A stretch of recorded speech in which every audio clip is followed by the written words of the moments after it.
Capítulo 4. Los primeros 6 sellos. Apocalipsis 6, 1 o 7, 17. Ya está preparado el escenario para que el gran drama de la historia se desarrolle ante los ojos de Juan.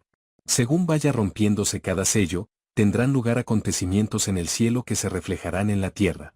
Muchos de estos acontecimientos no son placenteros, pero son parte de un proceso que a la postre llevará a la victoria final del Cordero y de quienes le pertenecen. Los 7 sellos serán abiertos de uno en uno, pero no todos ocuparán el mismo espacio en el libro de Juan. Los primeros 5 serán relativamente breves. El sexto será algo más extenso. Y el séptimo será tal que requerirá todo un capítulo aparte en este comentario, y aún entonces no terminará.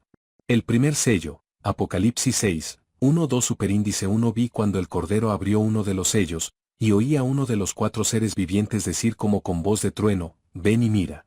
Superíndice 2. Y miré, y aquí un caballo blanco, y el que lo montaba tenía un arco, y le fue dada una corona, y salió venciendo, y para vencer. Los primeros 4 sellos forman una unidad y en cierto sentido son paralelos. En conjunto se refieren a los que han venido a llamarse, los 4 jinetes del Apocalipsis. Cada vez que el Cordero abra un sello, uno de los seres vivientes que ya vimos en 4:6 clamará, ven. Ante su llamada, saldrá un caballo de un color particular y un jinete con algún instrumento en la mano. Resulta interesante notar que aquí no aparece la palabra jinete, sino que se dice más bien el que lo montaba. En el idioma original, la palabra que se usa aquí es la misma que se usó antes para referirse al que estaba sentado sobre el trono. Por eso algunos han sugerido que el propósito de esta palabra es hacer ver que los 4 caballos representan 4 diferentes fuentes de poder o de autoridad, es decir, falsos tronos que parecen tener poder, pero que en realidad no lo tienen. En última instancia, siguen sujetos al que está sentado en el trono. El primer caballo es blanco. Puesto que en Apocalipsis 19:11 se habla de un caballo blanco cuyo jinete es fiel y verdadero, algunos intérpretes han sugerido que este caballo es una figura positiva que representa la predicación del Evangelio. Pero el contexto de toda la narración señala que cada uno de los 4 jinetes traerá sufrimiento sobre la tierra. El jinete del caballo blanco lleva un arco y una corona. Los enemigos tradicionales del Imperio Romano en su frontera este eran los partos, famosos por su caballería armada con arcos, en contraste con otros ejércitos, cuyas principales fuerzas eran de infantería. Luego, a un lector en Asia Menor, relativamente cerca de la frontera con Partía, la imagen de un jinete armado con un arco inmediatamente le llevaría a pensar en los temidos partos, cuyas incursiones en el territorio romano causaban terror y muerte. El caballo es blanco, color que simboliza victoria. Y al jinete le es dada una corona, lo cual no se refiere a las coronas de oro y piedras preciosas que los reyes usan en ocasiones solemnes, sino más bien a la corona de laurel que se les daba a los vencedores. El uso de la voz pasiva, le fue dada, es típico de la literatura judía de la época, cuando para evitar referirse directamente a Dios no se decía, Dios le dio, sino, le fue dado. Luego, al oír esto los creyentes en Asia Menor entenderían que Dios les daría victoria a los partos, el odiado y temido enemigo de Roma. Entenderían que hasta la invasión foránea, por terrible que fuese, no estaría fuera del control de Dios. La frase, venciendo y para vencer, es un hebraísmo que quiere decir, venciendo repetidamente. El segundo sello, Apocalipsis 6, 3-4. Superíndice 3. Cuando abrió el segundo sello, oí al segundo ser viviente, que decía, ven y mira. Y salió otro caballo, bermejo, y al que lo montaba le fue dado poder de quitar de la tierra la paz, y que se matasen unos a otros, y se le dio una gran espada. Como en el caso anterior, el Cordero abre al sello, uno de los seres vivientes llama, y a su llamada surgen un caballo y su jinete. Lo que la RVR traduce como color rojizo, es más fuerte. No es un rojo pálido, sino un rojo de fuego o de sangre. Al jinete le es dada una espada muy grande. En el Apocalipsis se habla de espadas, empleando 2 palabras diferentes. Lo que aquí se traduce como una espada muy grande, no es la misma clase de espada que aparece en una 6, que sale de la boca del Señor o la que aparece en el cuarto jinete, en 6:8. Esta espada grande no era un arma de guerra. En la batalla, se empleaba una espada mucho más pequeña y ligera, y por tanto más manejable. La gran espada, que este segundo jinete lleva es la clase de espada que se usaba blandiéndola como un garrote, y no para dar estocadas. Por ser menos manejable, ya no era la espada con que se armaba a los soldados romanos. Era más bien la clase de espada que se usaba en las ceremonias, y sobre todo la clase de espada que se utilizaba para decapitar a los ciudadanos romanos condenados a muerte. Tal espada era símbolo de la autoridad imperial para decretar la pena de muerte, lo que se llamaba el derecho de la espada, o jus gladii. Ese derecho, conferido por el Estado, se les transfería también a los gobernadores de las provincias como representantes de la autoridad imperial. Luego, después que el primer caballo y su jinete llevarían a los oyentes a pensar en invasiones de los partos y sus estropicios, el segundo jinete y su caballo se verían como alusiones al Imperio Romano y sus autoridades. Roma se jactaba de haber traído paz a la cuenca del Mediterráneo mediante sus conquistas y gobierno o la Pax Romana. Esto era verdad en parte, pues las guerras entre ciudades vecinas habían cesado y los piratas habían sido barridos del Mediterráneo. Pero la otra cara de la moneda es que ahora de entre los pueblos conquistados se reclutaban tropas auxiliares para apoyar a las legiones romanas en sus campañas conquistadoras, o para aplastar algún desorden en los territorios conquistados. Las constantes rebeliones eran una plaga en el Imperio Romano, y había que aplastarlas violentamente. Por tanto, para muchos de los vencidos, la tan celebrada paz romana era la paz de los cementerios. Además, resulta claro que Juan, el vidente de Patmos, no sentía gran simpatía ni admiración hacia el Imperio Romano. Luego, en un giro irónico ante la celebrada paz romana, Juan dice que a este jinete le fue dado el poder para quitar la paz de la tierra y hacer que se mataran unos a otros. El tercer sello, Apocalipsis 6, 5-6. Cuando abrió el tercer sello, oí al tercer ser viviente, que decía, ven y mira. Y miré, y he aquí un caballo negro, y el que lo montaba tenía una balanza en la mano. Y oí una voz de en medio de los 4 seres vivientes, que decía, 2 libras de trigo por 1 denario, y 6 libras de cebada por 1 denario, pero no dañes el aceite ni el vino. El tercer sello se abre de manera paralela a los 2 anteriores, se rompe el sello, uno de los seres vivientes llama, y salen un caballo y su jinete. Este tercer caballo es negro y su jinete lleva una balanza en la mano. La balanza es señal del comercio, pues en ella se pesan los productos, así como los pagos. En el Imperio Romano, como sucede frecuentemente en tantos países, los ricos comentaban acerca de cuán buenas eran las condiciones para el comercio ahora que había paz y estabilidad. Supuestamente esto mejoraría las condiciones de vida para todos.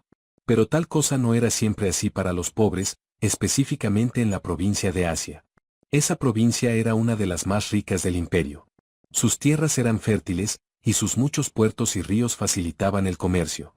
Cuando la región vino a ser parte del Imperio Romano, muchos terratenientes, tanto los naturales del país como quienes habían venido con los romanos, se percataron de que las tierras dedicadas a la producción de vino y de aceite de oliva dejaban mayores ganancias que las que se dedicaban a los cereales. Según se iban enriqueciendo sembrando viñedos y olivares, más tierra compraban para emplearla del mismo modo. El resultado fue de grandes ganancias para los terratenientes y escasez de alimentos para los más pobres. En vista de ese problema, en el año 92 el emperador Domiciano decretó que los viñedos en todas las provincias se redujeran a la mitad. Aparentemente hubo también decretos semejantes acerca de los olivares, prohibiendo que se plantaran más.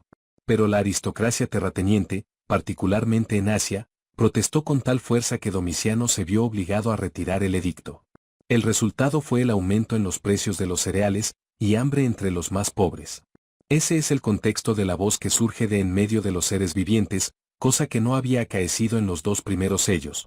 2 libras de trigo por 1 denario y 6 libras de cebada por 1 denario, pero no dañes el aceite y el vino. Las medidas que aquí se usan no son principalmente de peso, como en RVR, sino de capacidad. Una traducción más exacta sería, 1 litro de trigo por 1 denario, y 3 litros de cebada por 1 denario. El denario era el pago usual que un obrero recibía por un día de trabajo. Anteriormente, 1 denario alcanzaba para comprar 12 litros de trigo o 24 de cebada.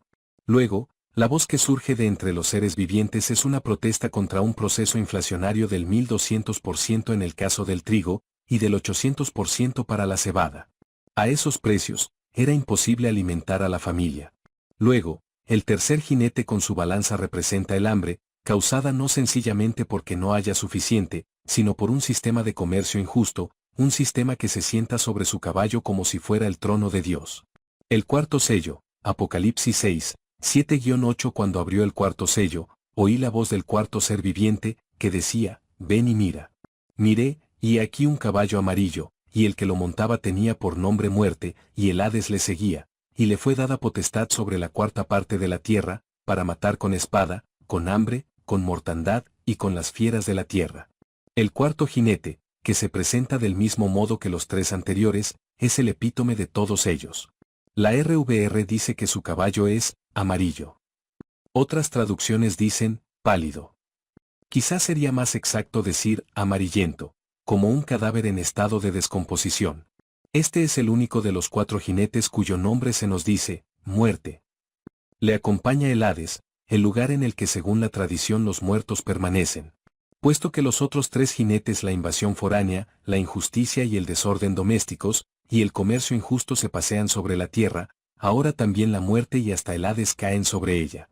La oración que empieza, y les fue dada potestad, puede referirse o bien a la muerte y al Hades, o bien a todos los cuatro jinetes. En los manuscritos antiguos no había un sistema de puntuación que nos permita saber si esa frase debe ir como la presenta la RVR, como cláusula subordinada a la anterior, o más bien como una oración independiente que se aplica a todo lo anterior, es decir, a los cuatro jinetes. Puesto que con esto termina la serie de los cuatro jinetes, parece lógico que sea un resumen de todo lo que antecede, y que por tanto la potestad sobre la cuarta parte de la tierra les haya sido dada a los cuatro jinetes. En tal caso, todas las calamidades que se mencionan en este versículo se relacionan con la invasión foránea, con el mal gobierno, con el comercio injusto y con la muerte y el Hades. Esta visión no es sobre alguna fecha futura, quizá 2000 o quizá 10.000 años después del tiempo de Juan, sino que es una visión para los tiempos de Juan y para los nuestros. Basta con mirar las noticias en la televisión, o con leer los diarios, para ver que los cuatro jinetes del Apocalipsis que se paseaban por el mundo en tiempos de Juan siguen igualmente paseándose por el mundo en nuestros días. El quinto sello, Apocalipsis 6, 9-11. Cuando abrió el quinto sello, vi bajo el altar las almas de los que habían sido muertos por causa de la palabra de Dios y por el testimonio que tenían. Superíndice 1 y clamaban a gran voz, diciendo, ¿hasta cuándo, Señor, santo y verdadero, no juzgas y vengas nuestra sangre en los que moran en la tierra? Superíndice 1 y se les dieron vestiduras blancas, y se les dijo que descansasen todavía un poco de tiempo, hasta que se completara el número de sus consiervos y sus hermanos, que también habían de ser muertos como ellos. Este quinto sello nos sorprende por su contenido inesperado. Nos muestra otra calamidad inexplicable, que a través de las edades tantas personas han sufrido, por causa de la palabra de Dios y del testimonio que tenían. En la visión, las almas están debajo del altar, porque se pensaba que, así como la sangre de los animales sacrificados se acumulaba bajo el altar, así también las almas de los muertos esperaban la resurrección bajo el altar. Estas almas de los mártires del pasado están clamando por justicia en tanto esperan por su resurrección final. La respuesta que se da aquí, y que aparece también en la literatura apocalíptica judía, es que las almas han de esperar hasta que se complete cierto número de ellas. Probablemente esto no deba entenderse en el sentido literal, que el número de mártires tiene que llegar a cierta cantidad fija antes de que llegue el fin. Si recordamos que el libro va dirigido a creyentes que se abocan a una posible persecución y a la muerte, vemos que lo que se les está diciendo es que en tal caso serán añadidos al número de los mártires, y que su sacrificio contribuirá al glorioso fin, cuanto todos se levantarán y llegará el momento de juzgar y vengar nuestra sangre.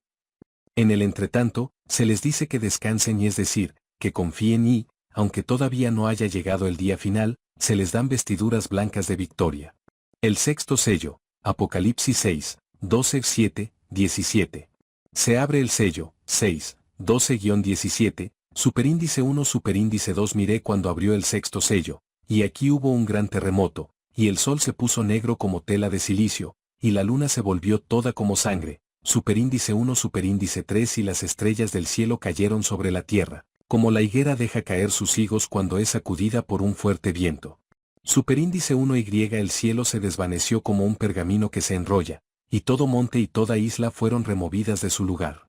Superíndice 1y los reyes de la tierra, y los grandes, los ricos, los capitanes, los poderosos, y todo siervo y todo libre, se escondieron en las cuevas y entre las peñas de los montes. Superíndice 1 y decían a los montes y a las peñas, caed sobre nosotros, y escondednos del rostro de aquel que está sentado sobre el trono, y de la ira del Cordero. Superíndice 1 porque el gran día de su ira ha llegado, ¿y quién podrá sostenerse en pie? En cierto modo el sexto sello es una respuesta al clamor de los mártires en el quinto sello. Se acerca la hora esperada, y en señal de ello hay toda una serie de catástrofes de proporciones cósmicas. Los 4 jinetes representaban el daño y destrucción que son resultado de las acciones humanas. Ahora la destrucción es mucho mayor, y se describe con imágenes poéticas en su mayoría tomadas del Antiguo Testamento. Y aquí una vez más, como en todo el Apocalipsis, aparece el número 7, pues los acontecimientos que se mencionan son 7. De manera paralela a las 7 plagas de Egipto en Éxodo, un gran terremoto, el sol se oscurece, la luna se vuelve como sangre, las estrellas caen del cielo como los higos caen de la higuera, cuando sopla un fuerte viento el cielo se enrolla y desaparece, los montes y las colinas son removidos, la gente se espanta. Este último punto, el espanto de la gente, incluye a su vez 7 clases de personas: los reyes, los grandes, los ricos, los capitanes, los poderosos, los esclavos, los libres. Esta doble estructura, de 7 primero y luego otros 7 dentro del séptimo encabezado, indica que la destrucción es total. Abarca desde el cielo hasta la tierra, y desde los reyes hasta los esclavos. La consternación es tal que las gentes huyen a las cuevas. Pero no huyen por temor a la muerte, pues les piden a los montes y las peñas: caed sobre nosotros. Su temor es hacia el juicio de Dios y del Cordero, pues lo que les piden a los montes es: escondednos del rostro de aquel que está sentado sobre el trono, y de la ira del Cordero. La ira del Cordero. Una vez más, la visión de Juan destruye muchas de nuestras presuposiciones. Antes, al buscar un león, ve un cordero. Y ahora toda esta multitud, muchos de los cuales parecerían ser leones, en la sociedad los reyes, los poderosos y los ricos, tienen que esconderse de la ira de un cordero. Por otra parte, el cordero no es un ser débil que lo acepta todo, sino que su ira es de temer. A la mayoría de nosotros, que tenemos una fuerte inversión emotiva en la sociedad en que vivimos y tenemos cierta medida de comodidad y seguridad, todo esto puede parecernos terriblemente negativo. Pero tal no sería el caso para aquellos creyentes a quienes Juan se dirigía. Ciertamente recordarían al menos a su hermano Antipas, cuya alma era precisamente una de las que esperaban ansiosamente el día final. En nuestra sociedad, en que la competencia entre unos y otros es constante, muchos de nosotros, al tiempo que nos llamamos seguidores del Cordero, buscamos el modo de contarnos entre los leones. El actuar como un cordero se considera cuestión de cobardes. Tales personas son dignas de lástima o de burla. Sin embargo, Juan nos recuerda que el poder le pertenece al Cordero, y a un Cordero inmolado. Un día, hasta los más poderosos reyes, generales y terratenientes tendrán que rendir cuentas ante la ira del Cordero. Para evitarnos lo que esto implica para la vida de hoy, nos decimos que son exageraciones, o que nuestros intentos de ser como leones a expensas de otros no importan. Pero Juan nos dice repetidamente: el que tiene oído, oiga lo que el Espíritu dice a las iglesias. Los sellados de Israel, 7, 1-8, superíndice 1. Después de esto vi a 4 ángeles en pie sobre los 4 ángulos de la tierra, que detenían los 4 vientos de la tierra, para que no soplase viento alguno sobre la tierra, ni sobre el mar, ni sobre ningún árbol. Superíndice 2. Vi también a otro ángel que subía de donde sale el sol, y tenía el sello del Dios vivo, y clamó a gran voz a los 4 ángeles, a quienes se les había dado el poder de hacer daño a la tierra y al mar. Superíndice 3. Diciendo: no hagáis daño a la tierra, ni al mar, ni a los árboles, hasta que hayamos sellado en sus frentes a los siervos de nuestro Dios. Oí el número de los sellados: 144.000 sellados de todas las tribus de los hijos de Israel. De la tribu de Judá, 12.000 sellados. De la tribu de Rubén, 12.000 sellados. De la tribu de Gad, 12.000 sellados. De la tribu de Aser, 12.000 sellados. De la tribu de Neftalí, 12.000 sellados. De la tribu de Manasés, 12.000 sellados. De la tribu de Simeón, 12.000 sellados. De la tribu de Leví, 12.000 sellados. De la tribu de Isaacar, 12.000 sellados. De la tribu de Zabulón, 12.000 sellados. De la tribu de José, 12.000 sellados. De la tribu de Benjamín, 12.000 sellados. Resulta claro que este pasaje no ha de tomarse literalmente como una secuencia cronológica con lo que antecede. En el capítulo 6 se nos dijo que hubo una serie de acontecimientos tales que ni la tierra ni los montes subsistieron. Ahora vemos 4 ángeles de destrucción a los que se instruye: no hagáis daño a la tierra ni al mar ni a los árboles hasta que hayamos sellado en sus frentes a los siervos de Dios. Es importante entender esto, pues echa por tierra todas las interpretaciones, tan frecuentes en nuestros días, que pretenden ver en el Apocalipsis un programa cronológico para los acontecimientos finales. El Apocalipsis es una visión, o una serie de visiones. Las visiones no son lógicas. Son más bien como los sueños, en los que los escenarios y las personas cambian sin un orden lógico.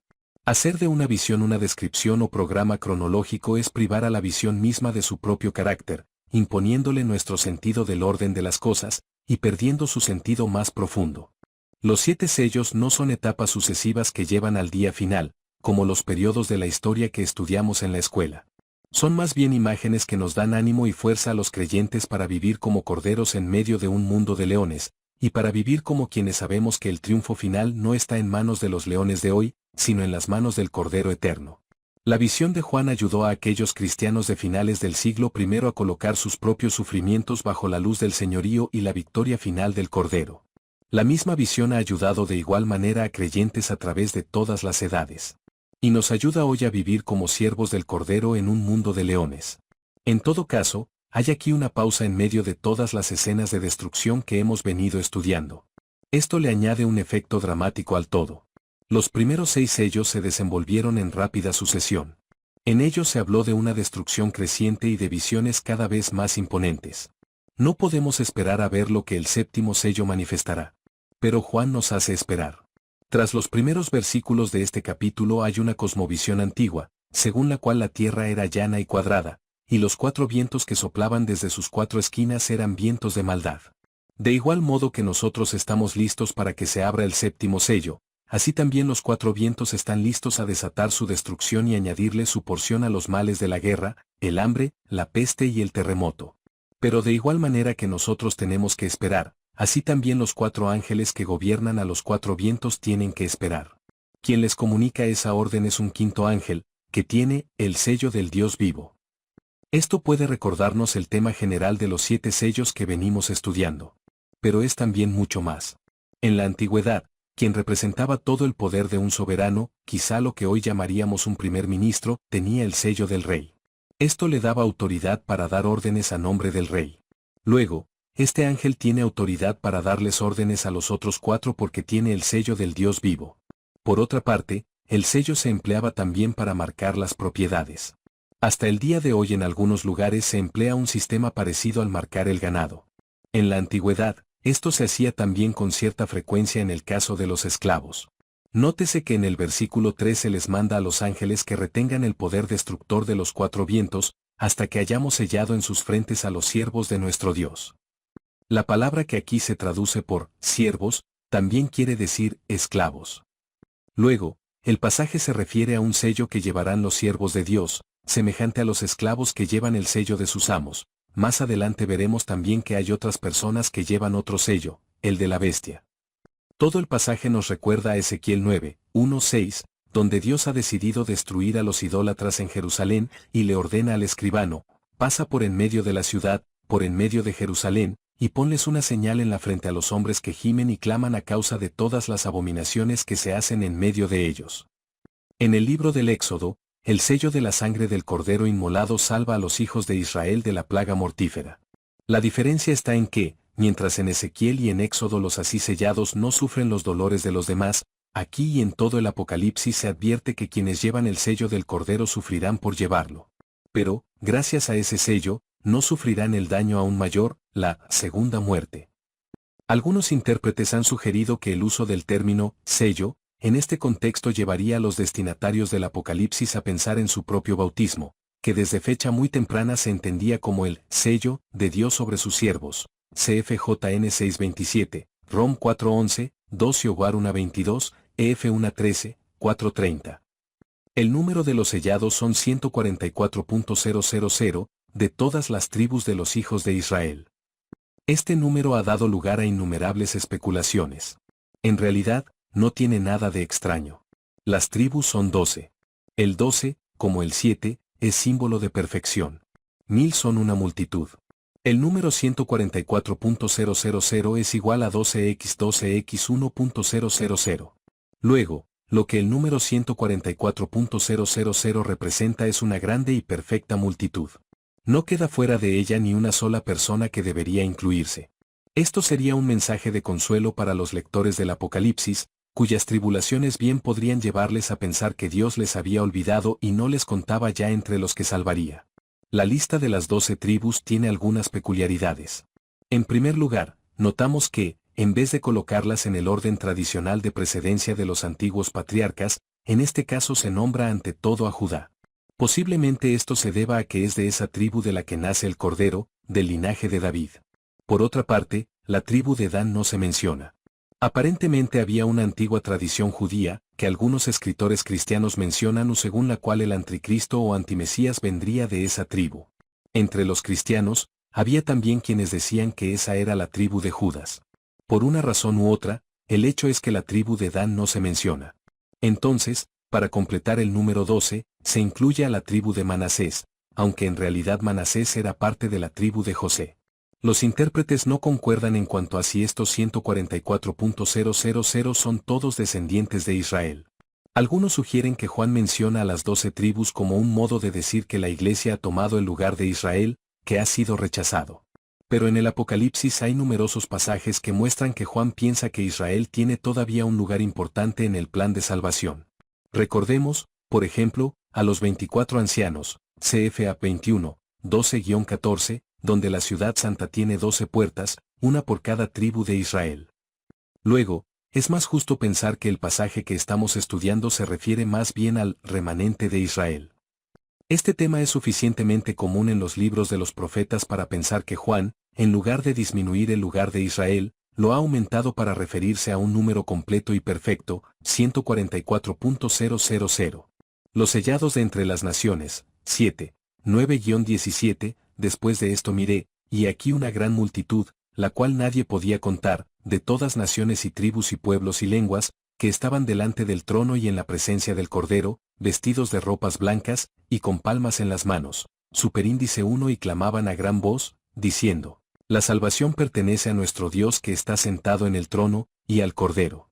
Superíndice 1 y todos los ángeles estaban en pie alrededor del trono, y de los ancianos y de los 4 seres vivientes, y se postraron sobre sus rostros delante del trono, y adoraron a Dios, superíndice 2 diciendo, Amén.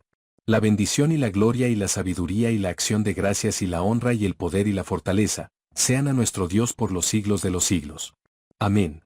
Superíndice 3 Entonces uno de los ancianos habló, diciéndome, estos que están vestidos de ropas blancas, ¿quiénes son, y de dónde han venido? Superíndice 1 Yo le dije, Señor, tú lo sabes. Y él me dijo, estos son los que han salido de la gran tribulación, y han lavado sus ropas, y las han emblanquecido en la sangre del Cordero. Superíndice 1 Por esto están delante del trono de Dios, y le sirven día y noche en su templo, y el que está sentado sobre el trono extenderá su tabernáculo sobre ellos. Superíndice 1 Ya no tendrán hambre ni sed, y el sol no caerá más sobre ellos, ni calor alguno. Superíndice 1 Porque el Cordero que está en medio del trono los pastoreará, y los guiará a fuentes de aguas de vida, y Dios enjugará toda lágrima de los ojos de ellos. Como en el caso de los 144.000, también hay desacuerdo entre los mejores intérpretes en cuanto a quienes forman parte de esta gran multitud. Algunos piensan que son los mismos 144.000 del pasaje anterior, quienes ahora se encuentran en el cielo. Los 144.000 son todos descendientes de Israel, y hay quien piensa que la gran multitud, que es de todas las naciones, tribus, pueblos y lenguas, son los mismos 144.000. Lo más probable es que se trate de otra multitud. En esta segunda multitud hay gentiles de todas las naciones y pueblos, y estos son la contraparte de la otra multitud perfecta de entre los hijos de Israel, los 144.000 sellados del pasaje anterior. Luego, de igual modo que hay 24 ancianos que representan tanto al pueblo de Israel como a la iglesia, o 12 puertas y 12 cimientos en la ciudad santa, que representan a las tribus de Israel y a los apóstoles, aquí también Juan ve al pueblo de Dios como si tuviera dos ramas, una de entre los descendientes de Abraham y otra de entre los gentiles. Quienes componen esta gran multitud están, vestidos de ropas blancas, que son señal de victoria y posiblemente también recordatorio de su bautismo, puesto que desde fecha muy temprana se usaba vestir a los bautizados con túnicas blancas al salir de las aguas. Las palmas en sus manos también son símbolo de regocijo y de victoria. En este sentido, podemos recordar la entrada triunfal de Jesús en Jerusalén. También, En 1 Macabeos 13:51, se nos dice que para celebrar su victoria los judíos entraron en Jerusalén, con alabanzas y palmas. Más tarde, en el arte cristiano, el que una figura lleve una palma es señal de que murió como mártir, y por tanto ha alcanzado el triunfo supremo. Lo que esta multitud canta es una fórmula de adoración que aparece también en el Salmo 3-8, pero aquí con la importante añadidura, y al Cordero, véase Juan 1:29. Para los primeros lectores del Apocalipsis, imbuidos como estaban en las tradiciones de Israel, tales palabras dejarían bien claro que el Cordero merece un honor y culto que le pertenecen solamente a Dios. Entonces los ángeles y los seres vivientes se unen al himno de alabanza. El Amén era el modo en que la congregación normalmente respondía a las oraciones de la persona que dirigía el culto. Tenemos entonces otra antífona en la que entre dos, Amén, el coro celestial le adscribe a Cristo 7 virtudes: la bendición, la gloria, la sabiduría, la acción de gracias, la honra, el poder y la fortaleza. La pregunta y respuesta que aparecen en los versículos 13 y 14 tienen un carácter didáctico. Obviamente, el anciano sabe quiénes son estas personas vestidas de blanco, y su pregunta a Juan le abre el camino para él mismo darle la respuesta. Son los que han salido de la gran tribulación, han lavado sus ropas y las han blanqueado en la sangre del Cordero. Todo esto se refiere particularmente a quienes sufren en tiempos de persecución. Son quienes las cartas a las 7 iglesias llaman vencedores. Han vencido porque llevan el sello de Dios, y por tanto le pertenecen a Dios. Pero el llevar el sello de Dios no evita el tener que pasar por las tribulaciones, de igual modo que el Cordero triunfó al ser inmolado. La afirmación de que han lavado sus ropas y las han blanqueado en la sangre del Cordero parece contradictoria, pues lavar ropas en sangre no las blanquea. Esta frase no quiere decir sencillamente, como a menudo pensamos hoy, que han creído en Jesús y por eso están lavados en la sangre del Cordero. Quiere decir también que mediante su propio sufrimiento han participado en el sacrificio del Cordero y de ese modo han sido lavados en su sangre. Han salido de la gran tribulación. El sello del Cordero no protege a los sellados de las tribulaciones ni del mal, sino que no permite que tales cosas les venzan. Pero no todo es negativo. Al final, el anciano le dice a Juan que los sellados gozarán de paz y felicidad cuando estén delante del trono de Dios. No tendrán hambre ni sed, ni sol ardiente. Al contrario, el Cordero les pastoreará y los llevará a fuentes de aguas vivas, recuérdese el Salmo 23. Y recibirán consuelo absoluto, pues Dios enjugará toda lágrima de los ojos de ellos. Quienes antes no tuvieron refugio contra el dolor ahora tendrán su refugio nada menos que en Dios mismo, quien extenderá su tienda sobre ellos. Lo que se traduce como tienda, también puede entenderse como tabernáculo, lo cual nos recuerda numerosas imágenes bíblicas. Además, es importante subrayar que todo esto no es poesía vana y fuera de contexto. Recordemos la escasez de alimentos en Asia, el rápido proceso inflacionario, y el hecho de que probablemente muchos de los destinatarios del Apocalipsis eran personas necesitadas. Tales personas reciben ahora la promesa de una victoria y un consuelo completos. Tanto es así, que quien enjugará las lágrimas de sus ojos será nada menos que Dios mismo.